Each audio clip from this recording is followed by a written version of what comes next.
Estamos prontos a converter de novo e responder adequadamente, ajustar as nossas vidas.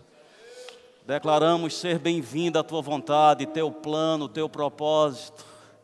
Reconhecemos o cuidado, Senhor, e a assistência. Jeová Jireh, o Deus que provê não só dinheiro, mas condições favoráveis. Obrigado, Pai. Estou vivo por causa do Senhor. Estou em pé por causa do Senhor. Estou em paz por causa do Senhor. Se não fora o Senhor, há muito já teríamos sido destruídos. Reconhecemos e te damos graças no nome de Jesus. Dê um glória a Deus. Aleluia. Que bênção, gente. Graça e paz. Pode sentar. Sejam multiplicadas nas nossas vidas.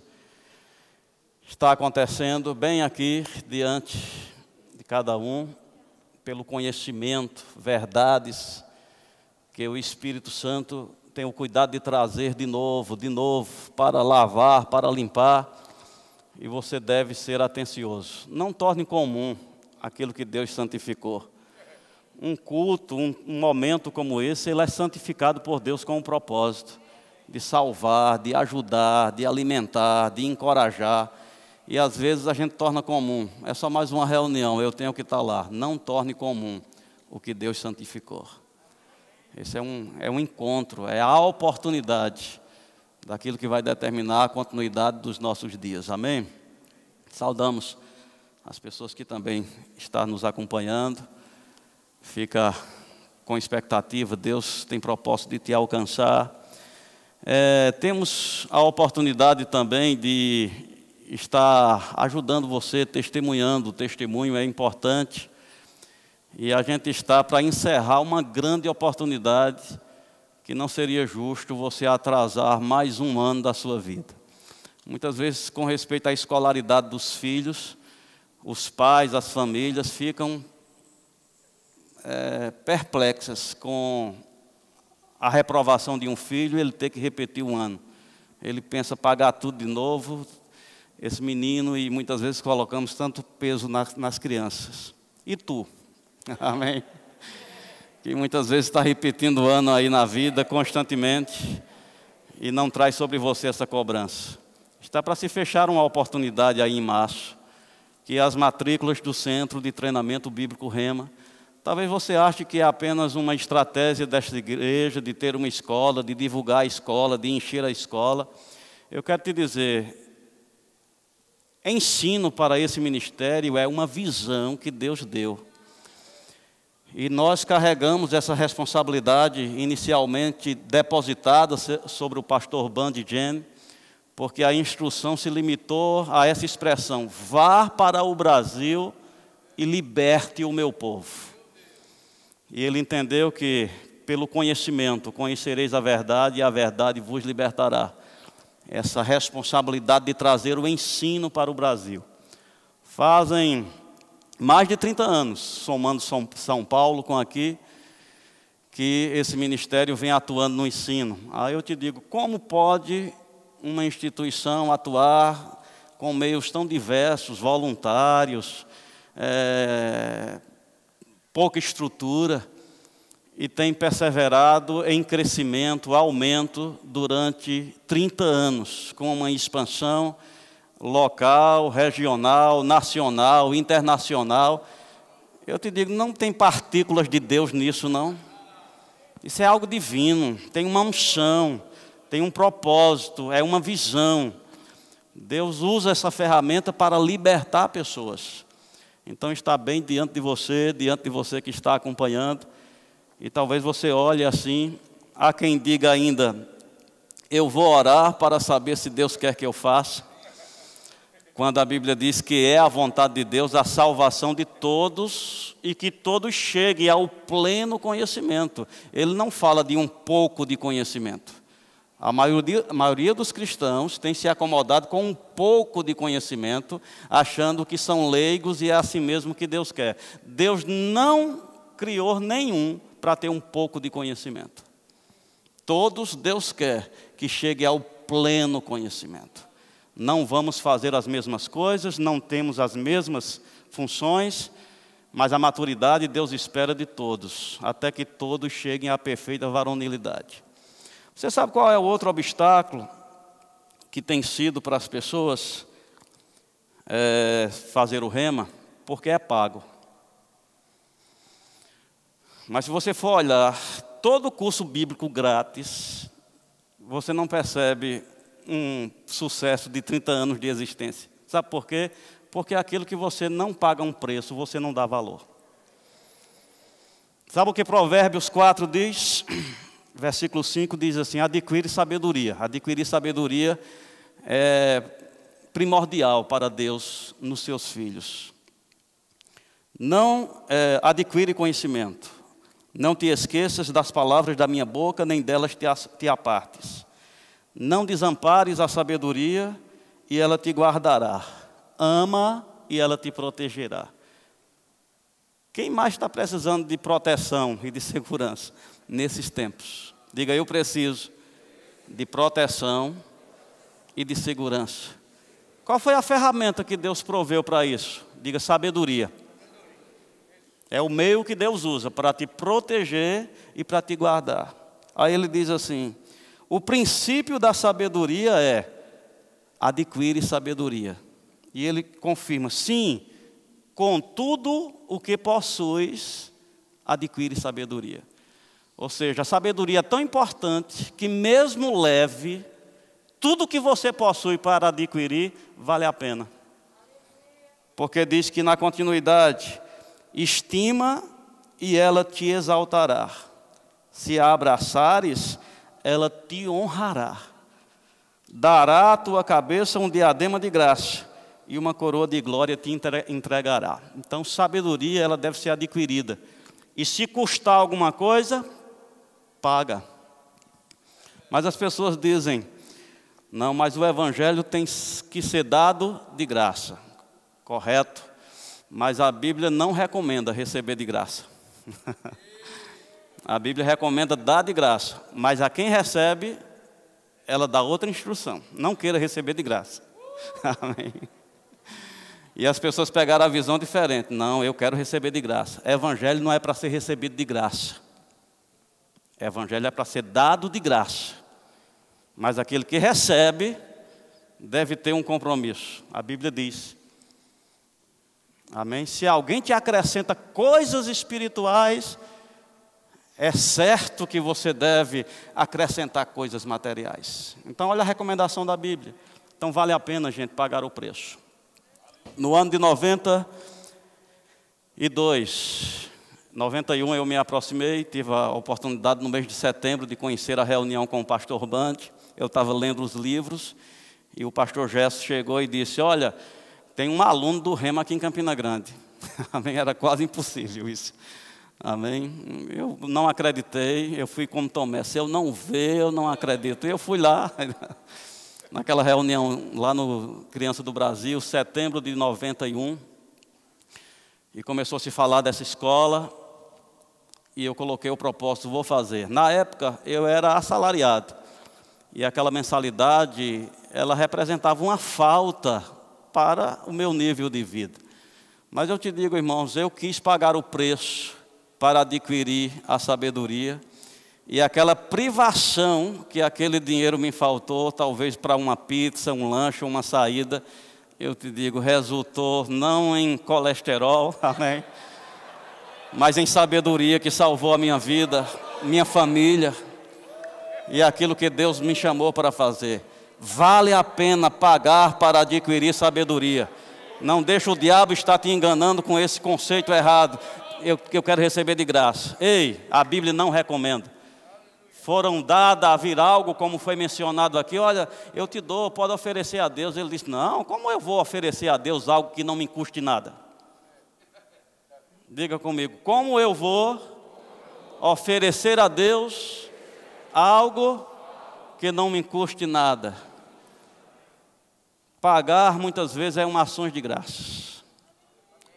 É uma ação que demonstra valorização daquilo que está sendo feito. Amém? Isso é apenas para você não deixar passar essa oportunidade. Temos as escolas de ministros, escola de missões, tudo para adquirir sabedoria, para como foi ministrado de uma forma tão maravilhosa. O comércio de parafusadeira aumentou ontem à noite na internet. É mais fácil. Aleluia. Enquanto o outro está lá com a mão, você já está se divertindo. Amém. Dormindo, brincando, passeando. Deus planejou para ser assim. Amém. Queria ministrar um pouco hoje sobre confissão, que é um elemento muito essencial à fé. A ausência da confissão se constitui um inimigo da fé. Às vezes a gente está estragando a nossa fé por consentir com inimigos, e um deles é a ausência de confissão. Eu não sei, pode ser que minha avaliação esteja errada, mas a gente tem demonstrado preguiça para falar. E a gente vive mais ou menos a expressão que Tiago falou: Deus sabe que está no meu coração. Amém. Deus sabe que está no meu coração. E a gente fica acomodado por achar que está completo, porque está no coração. Mas a Bíblia diz que a palavra está na tua boca e no teu coração. Esta é a palavra da fé. Isso é a composição da fé. Coração e boca. Não só coração. Então, a confissão é algo importantíssimo para um cristão, porque vai determinar o progresso, o sucesso da sua vida espiritual. Nesse livro, falando sobre desenvolvendo a fé na sua confissão, na página 133, ele diz assim, olha que coisa interessante. A sua fé não se elevará mais alto que a sua confissão da palavra de Deus. Às vezes as pessoas dizem, eu tenho uma grande fé. Mede, dá para aferir. Doméstico, de forma doméstica, não precisa ir para um aconselhamento ministerial para saber como está a tua fé, não. Dá para aferir. Como? Pelas tuas palavras. A tua fé nunca vai ser maior do que a tua confissão. Quer saber como está a tua fé? Mede a tua confissão. Se não tem confissão, não tem fé ativa. E se o justo vive pela fé, como vai ser a tua assistência? Agora, olha que coisa maravilhosa. A confissão não está com terceiros que você depende. Que tem que estar ligando. Lembra aí de mim, bota meu processo aí na frente. Fala por mim aí, não. A palavra está junto de ti, na tua boca, no teu coração. Esta é a palavra da fé. Então há uma responsabilidade, e como o Tiago muito bem ministrou, essa preguiça até mesmo em falar, Deus já sabe. Né? Deus sabe que meu coração é grato. A fala talvez seja a parte inicial desta ação. E se você falar como a mulher do fluxo de sangue, ela falava, se tão somente eu tocar, eu ficarei curado. Gente, a gente está comprometendo o nosso futuro com falta de pavimentação. Pavimenta o teu caminho. Quando você chegar lá, já está bem direitinho. Você está comigo? Pavimenta o teu caminho com confissões de fé. Irmão Reiga fala em um dos livros, eu acho que é aquele sobre prosperidade, que ele diz que teve uma época na vida dele que ele ia ministrar, ele era ministro itinerante e viajava pelos estados dos Estados Unidos, e disse que olhava para a condição dos pneus do carro, tudo careca. E ele sabia só um milagre para chegar. Amém? Tem uma ocasião que ele só tinha $1 para abastecer. Mas, em vez de olhar para a situação e dizer isso é uma miséria de vida, ele chamou à existência as coisas que não são como se já fosse. Ele falou em linha com o Pai, ele falou em linha com a palavra. E ele disse que pregava sobre prosperidade, vivendo uma vida de escassez. Mas eu te pergunto, como foi que ele terminou os dias dele? Em escassez ou em prosperidade? Em prosperidade, porque ele pavimentou o seu caminho com confissão. Por que essa preguiça de falar, gente? Falar não dói. Amém? E a gente fala. E por que não falar a coisa certa? Mas tá bom aqui. Vamos ler mais aqui. Quando você entende isso, poderá entender a importância de confessar o que Deus disse, em vez de dizer o que o diabo disse sobre a sua situação, sobre a situação que está enfrentando na vida. Se você não pudesse perder a fé, não precisaria guardar firme a confissão. É possível enfraquecer na fé. E para não enfraquecer faz o quê? Mantém firme a confissão. Quem mantém firme a confissão não enfraquece na fé. Romanos capítulo 4 fala sobre Abraão. Ele não enfraqueceu na fé. Que coisa maravilhosa não enfraquecer na fé. Aleluia. Ele não enfraqueceu na fé. Por quê?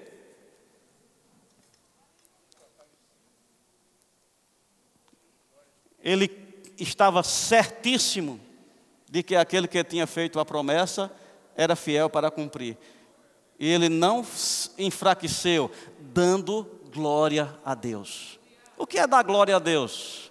Às vezes nós, pentecostais, pensa que é a expressão glória a Deus. Amém? E tem pessoas que criou o hábito de dar glória a Deus. Não que seja errado, mas não é tudo. Tem pessoas que têm um relézinho, né, que ativa. Glória a Deus. Não sabe nem por que está dando, mas... Aleluia. Glória a Deus. É um bom hábito. Estou dizendo que é ruim de todo. Mas isso não é o glória a Deus que a Bíblia diz. Glória a Deus é quando chega algo contrário a Deus, você diz, não, eu fico com Deus. Está escrito, Satanás, nem só de pão vive o homem, mas de toda palavra que sai da boca de Deus. Eu não me sujeito a outra palavra, eu não me sujeito a outro comando. Isso é dar glória a Deus, quando você fica do lado de Deus, quando você toma posição favorável à palavra. Não é só a expressão, tem muito crente dando glória a Deus, correndo com medo. Tem muito crente dando glória a Deus na expressão, triste.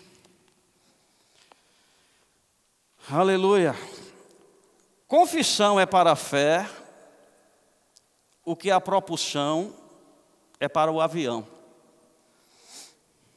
A não ser que haja propulsão, você não terá nenhuma elevação nas asas do avião. Quando a propulsão cessa, a elevação cessa.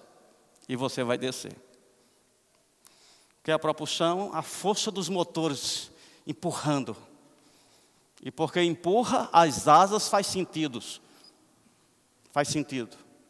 E agora ela aproveita aquela propulsão e voa. Se diminuir a propulsão, pousa. Feliz se pousar. Normalmente cai. Como está a propulsão da sua fé? Tem confissão lá? Amém? Empurrando, vai voar. Vai acontecer, vai chegar, vai conquistar. Mantendo firme a confissão sem vacilar. Porque quem fez a promessa, quem está por trás daquela promessa é fiel. Quando acreditamos, falamos sem medo, falamos sem ousadia. Eu vou te dizer, 12 pessoas receberam a mesma oportunidade. Foram expostos ao mesmo ambiente. Mas por causa da fala, 12 perderam a bênção. Amém? Desculpa. 10 perderam a bênção. Por causa da fala. Não foi algo grande, eles não levantaram uma estátua. Eles não abraçaram a idolatria. O afastamento de Deus era na fala. Falando de forma dolosa. Contra quem? Deus. A Bíblia exorta para a gente não falar dolosamente, não é só contra pessoas. Quando você fala contrário ao que a Bíblia diz, você está falando dolosamente contra Deus. E aqueles 10 falaram dolosamente, disseram, vimos o ambiente, a promessa é real, a terra é boa, mas nós não podemos vencer.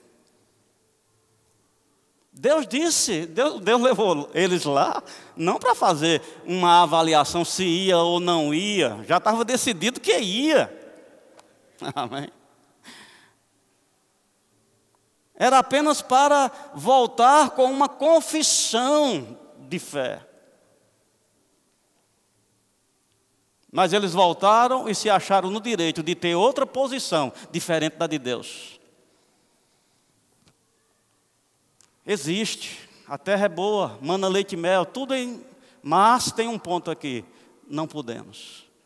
Porque as circunstâncias, os moradores. Agora eu digo 10 contra 2. Se a pessoa for covarde, diz, não vou ficar calado. Eu não concordo não, mas me opor contra 12. Mas quando você está resolvido por dentro, o coração, a boca fala daquilo que está cheio o coração. Um grito de indignação. Ei! Chamando a atenção. Não se desviem. Não é justo ficar contra Deus. Se o Senhor se agradar de nós, Deus se agrada de quem? De quem anda em fé, de quem mantém a confissão em linha com a palavra. Se o Senhor se agradar de nós, essa circunstância é tão fácil vencer como amassar pão na mão. Compra um pão francês, chega em casa e amassa ele na mão. E tu vê que é fácil, faz uma bolinha, você diz, cadê o pão que eu comprei? Quase desaparece. Lidar com as circunstâncias com Deus é tão fácil como amassar pão.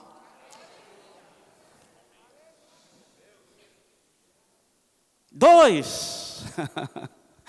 Aleluia. E aqueles 2, gente, tiveram um fim tão diferente. Todos os outros pereceram. Quase 3 milhões de pessoas pereceram durante aqueles 40 anos no deserto, mas Deus tinha compromisso com 2, porque neles encontrou uma fala diferente, uma fala. O que houve diferente em Josué e em Caleb? Uma fala. Muitas pessoas têm desprezado a importância da fala, mas uma fala pode determinar o que vai ser o teu futuro. Uma fala apenas. Josué e Caleb falou em linha com a palavra de Deus. E isso marcou o seu futuro. Fez com que Deus acompanhasse aqueles 2 com esse pensamento. Neles houve outro espírito. E 40 anos depois, estava lá Josué e Caleb, apto para entrar na promessa que ele creu e confessou. Isso não tem que ser no outro dia. Abraão não teve a manifestação da gravidez de Sara no outro dia, nem na outra semana, nem no mesmo ano, nem na mesma década. Mas disse que ele não enfraqueceu na fé, ele não mudou a sua confissão, ele continuou dando glória a Deus. Nem só de pão vive o homem, mas de toda a palavra que sai da boca de Deus. Eu fico do lado da palavra. Deus disse, eu creio, estar decidido. Como está a propulsão da tua fé? Tu tem botado força ou tem estado calado? Talvez justifique porque você diz, eu estou caindo. Dá para perceber quando você está caindo na força, no ânimo, na alegria. E se você tiver mais um pouquinho de conhecimento, você diz, eu estou enfraquecendo na fé. Vou para a igreja mais pensativo, cabisbaixo, infectado. Ou seja, a circunstância já ganhou o teu ouvido. A tua atenção não está mais no que está escrito, no que Deus disse. Já tem outra voz simpática para você. E eu digo, infelizmente, irmãos, a gente precisa fazer uma revisão. Todos, independente de ter feito rema, escola de ministros, escola de missões. Porque a manutenção da fé é como o parque de diversão, tem que ser diário. Examina para ver se você realmente está na fé. Qual é a forma de ter segurança, de dar essa manutenção diária? Confissão. O que é confissão? De pecado? A gente às vezes limita. Confissão é confessar o erro, é confessar o pecado. Não, é expressar, é falar, é declarar. A confissão da fé é você falar o que você crê. E muitas vezes se faz necessário um grito como o de Josué. Ei! Às vezes a circunstância, ela precisa ser impactada por um grito de fé. Um posicionamento, uma voz firme.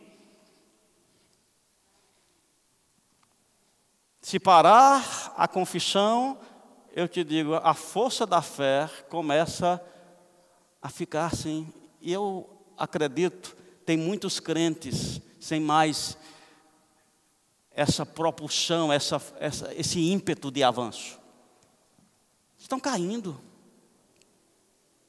na ousadia, diminuindo os alvos, reformulando os planos, recalculando as promessas. Como é que você vai recalcular uma promessa se ela não veio de ti? A promessa veio o pacote do céu, você só se adequa, você não pode editar uma promessa de Deus. As promessas de Deus não são editadas, elas são acolhidas, porque Deus tem domínio. Mesmo num caos, Deus quer uma voz para dizer, haja luz. Se você não mudar a confissão, e a sua confissão foi em linha com a palavra de Deus, você está pavimentando um caminho que um dia você vai passar e aquilo não vai ser novidade para você. Diga, a confissão é importante. Amém? Vai para Hebreus.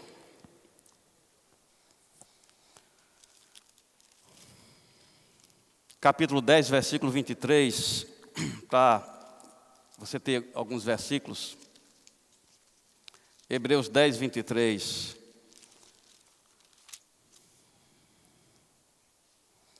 Diz, guardemos firme a confissão da esperança, sem vacilar, pois quem fez a promessa é fiel. Diga, guardar firme a confissão de quê? Da esperança. Não é qualquer confissão. É a confissão da esperança. A confissão da sua fé em Deus. Sem vacilar, sem oscilar, sem mudar o ritmo, sem mudar a frequência. Você tem feito isso? Eu pensava que isso era apenas para pregadores. Não. É para todo aquele que crê.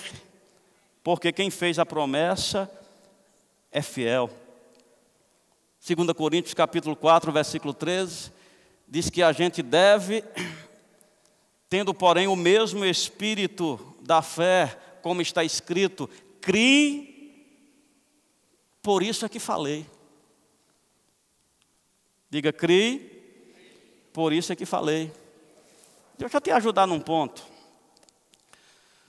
Por muito tempo, nesse critério fé, eu não sabia o que era fé. E foi tão maravilhoso quando o pastor Banda, ensinando sobre fé no primeiro ano do Rema, em 92, ele abriu Hebreus capítulo 11, versículo 1 e disse: a fé é a certeza de coisas e a convicção de fatos que se não veem. Estava lá o tempo todo a definição de fé.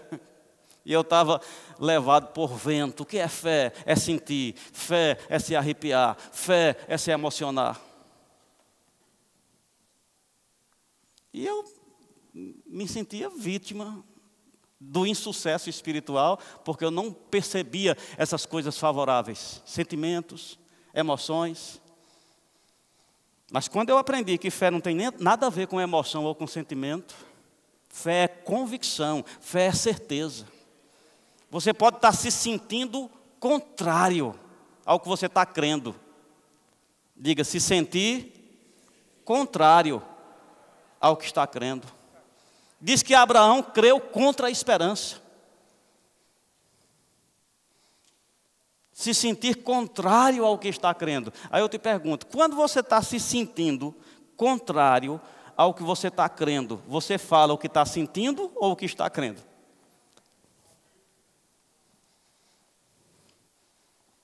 Quando você está se sentindo desanimado, mas você crê que tudo você pode em Deus que Ele fortalece, o que você abre a sua boca e diz?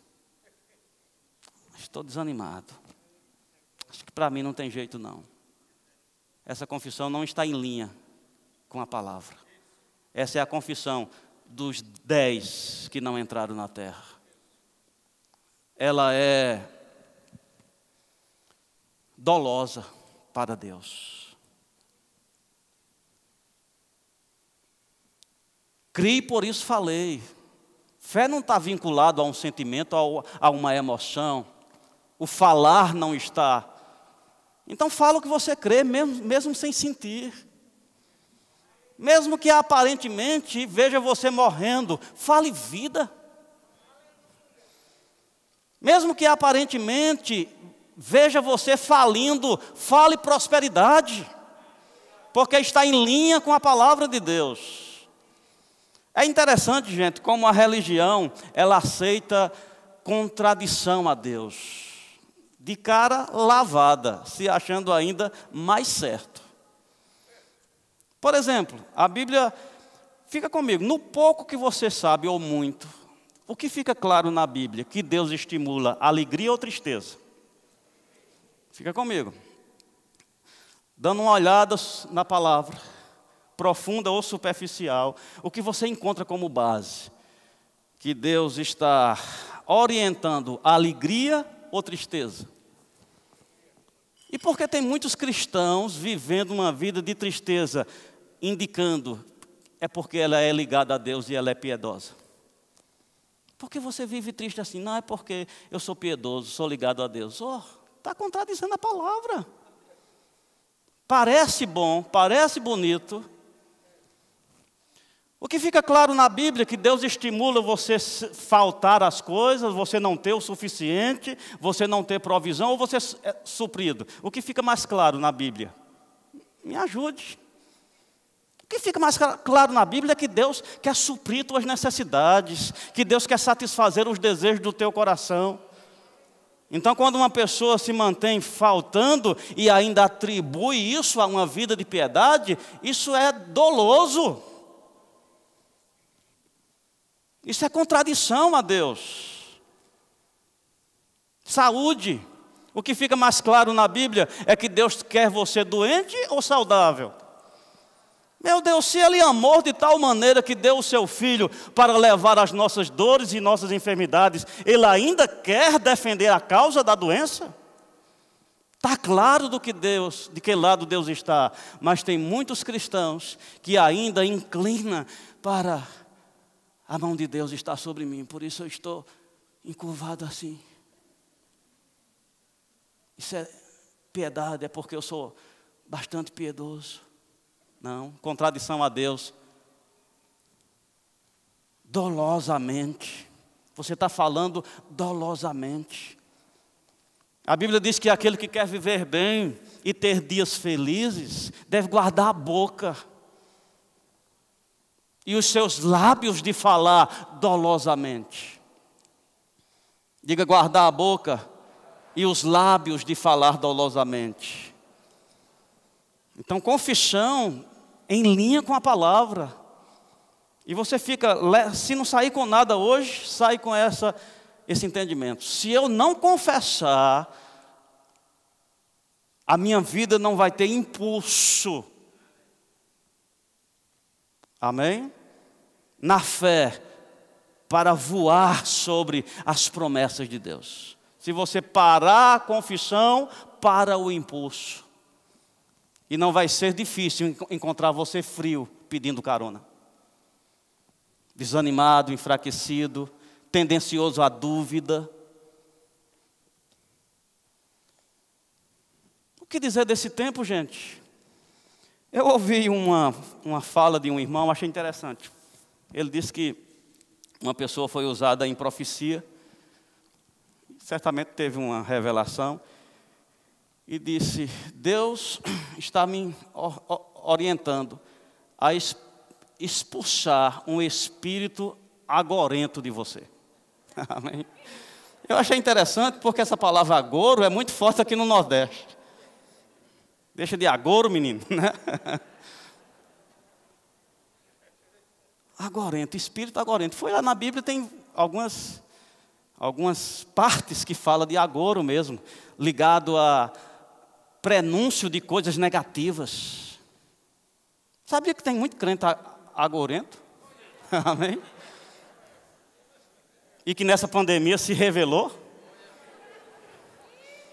Prenúncio de males.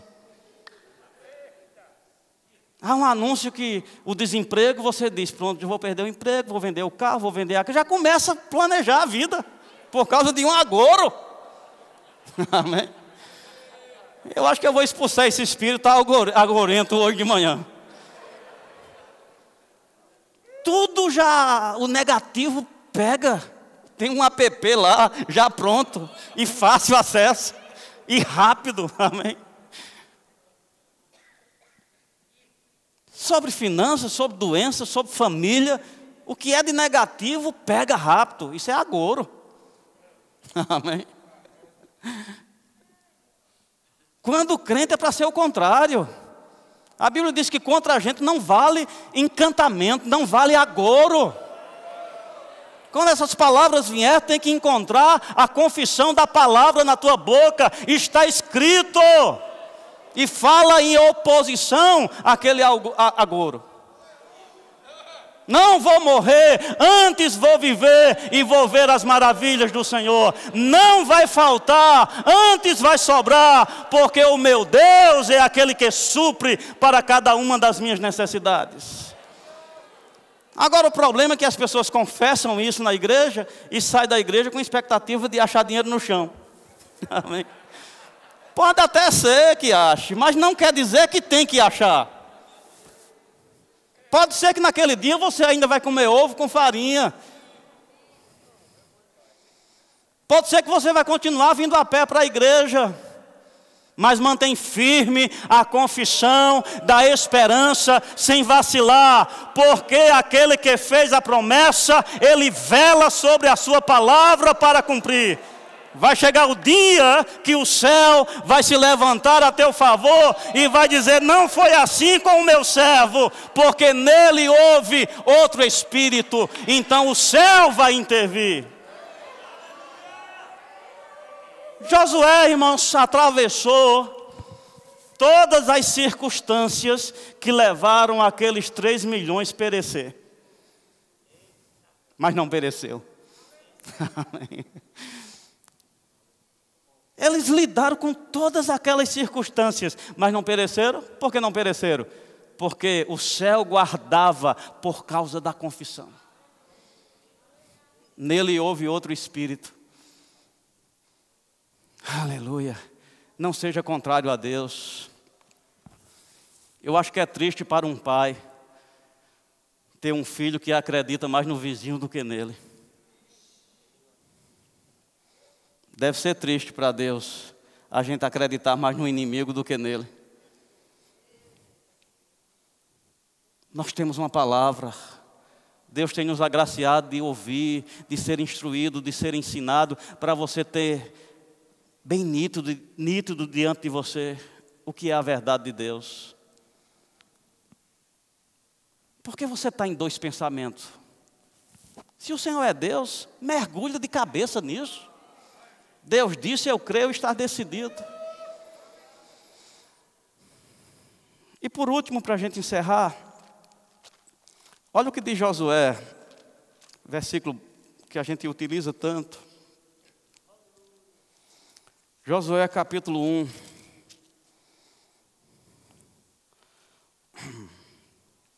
Versículo 8. Quero que você leia aí. Vamos, se puder botar aqui. Não cesses de quê? Não cesses de falar. Observe. Não cesses de pensar. Amém? É não cesses de falar. Deus sabe a importância que tem a fala. Você está comigo? Por isso que ele traz essa instrução. Se você vai vencer, você precisa entender. Falar é importante. Então não cesse de falar. Mas graças a Deus que diz: não cesse de falar deste livro da lei. Ou seja, da palavra de Deus, da Bíblia. Porque se fosse livre, as mulheres estavam na vantagem, né? Não cesse de falar. Brincadeira, vamos voltar para a palavra.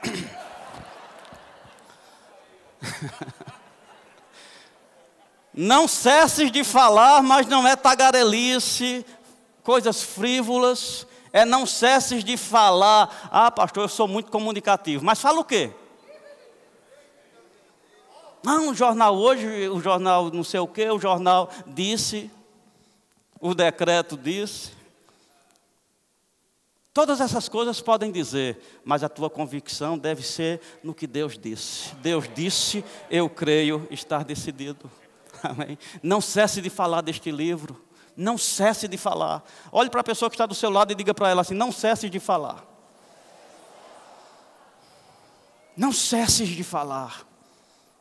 Faz uma revisão como tem sido tua confissão de fé. Se você precisa arrepender e dizer: Senhor, vou começar tudo de novo. Vou começar a organizar essa parte. Vou cultivar um momento do meu dia para alinhar a minha crença. Porque eu quero colocar o que eu creio em palavras. Eu vou te dizer, você vai ser forte, você vai fazer coisas grandes. E eu concluo com essa frase, ou fala. Quando a gente pensa em evangelho, salvação, segurança, muitos, com um olhar superficial, pensam em vida boa, vida folgada, vida sem esforço. Mas não é isso que está proposto.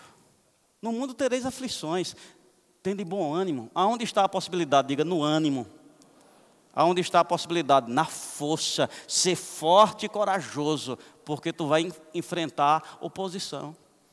Paulo fala perigos de morte. Eu vou te dizer, irmãos, eu acredito que a gente precisa estar bem treinado sobre perigos de morte nesses últimos dias. Porque quando não for uma coisa, vai ser outra. Agora, e a gente vai viver essa miséria? Não, porque se você se levantar, no mundo tereis aflições, mas tende bom ânimo, força, ousadia. Você não acha que Jesus estava em perigo de morte quando ele disse: diga para aquela raposa que eu vou pregar hoje e amanhã? Olha o narizinho empenado, olha o dedinho, olha a ousadia. Isso não fala de covardia. Eu disse a última vez que eu preguei aqui: você tem que morrer, morra com coragem. Amém?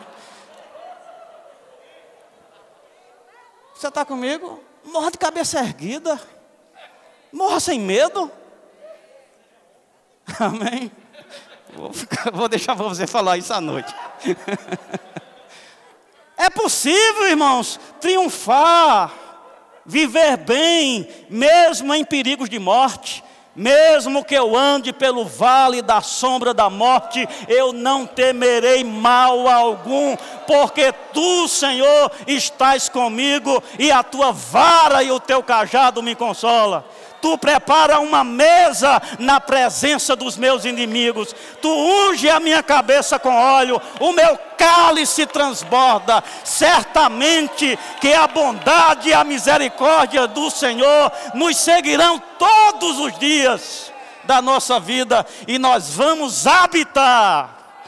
Não tem mais derrota para você, porque você já é mais do que vencedor. Alinha a tua boca com a palavra, não cesses de falar desta palavra, e você vai viver bem nesses últimos dias. Diga aleluia. Obrigado, pastor.